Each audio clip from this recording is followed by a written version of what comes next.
ဖြေရရောအဆင်ပြေခဲ့လားရှင်ဖြေပါတယ်ဟုတ်ကဲ့ဟုတ်ဟို KMU ကိုဘာကြောင့်ရွေးချယ်ပြီးတော့ဖြေခဲ့ရလဲရှင်ဒီလိုပဲကောင်းလို့ပေါ့တကယ်ချင်းနေကြားထဲမှာလည်း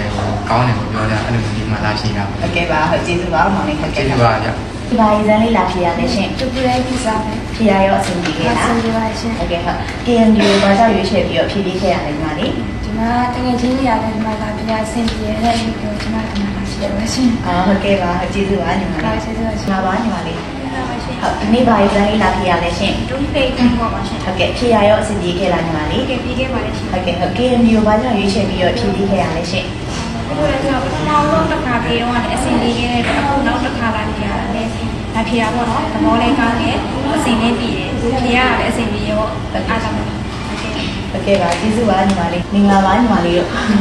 ဒီနေ့ပါရင်စမ်းလေးလာဖြေရလဲရှင်ဟုတ်ညီမလေးရရောဟုတ်လိုက်ပြီညီမလေးရရောဖြေရဘယ်နှခေါက်ရှိပါပြီလဲရှင်ဖြေရရောအဆင်ပြေရဲ့လားဟုတ်ကဲ့ရှင် KMU ကိုနောက်ထပ်လာဖြေမဲ့သူတွေကိုရောအောင်များပြောချင်တာရှိသေးလဲရှင်အရန်ကိုအဆင်ပြေပါတယ်လို့ဒီမှာဖြေရတယ်ဟုတ်ကဲ့ပါဟုတ်ညီမလေးရရောထိုင်ဆောင်ရတာအဆင်ပြေရဲ့လားနေရထိုင်နေရရောအဆင်ပြေရဲ့လားရှင်ပါပါညီမလေးဟုတ်ညီမလေးဒီနေ့ပါရင်စမ်းလေးလာဖြေရလဲရှင်တူတိတ်ခိုင်းတော့ဖြေရရောအဆင်ပြေခဲ့လားညီမလေးဟုတ်ပြေပါတယ်ဟုတ်ကဲ့ရှင်ဟုတ်တန်နဲ့လာဖြေမဲ့သူတွေရောညီမလေးဘယ်လိုမျိုးလေးပြောချင်သေးလဲရှင်ဟုတ်ဒီကိုလာဖြေကြတာလေသဘောလေးကောင်းရင်တရားဝင်နေရတယ်စိုးရရအကုန် view site လေးကိုလာဖြေကြပါလို့ပြောချင်ပါတယ်ရှင်ဟုတ်ကဲ့ကျေးဇူးပါညီမလေးကျေးဇူးပါရှင်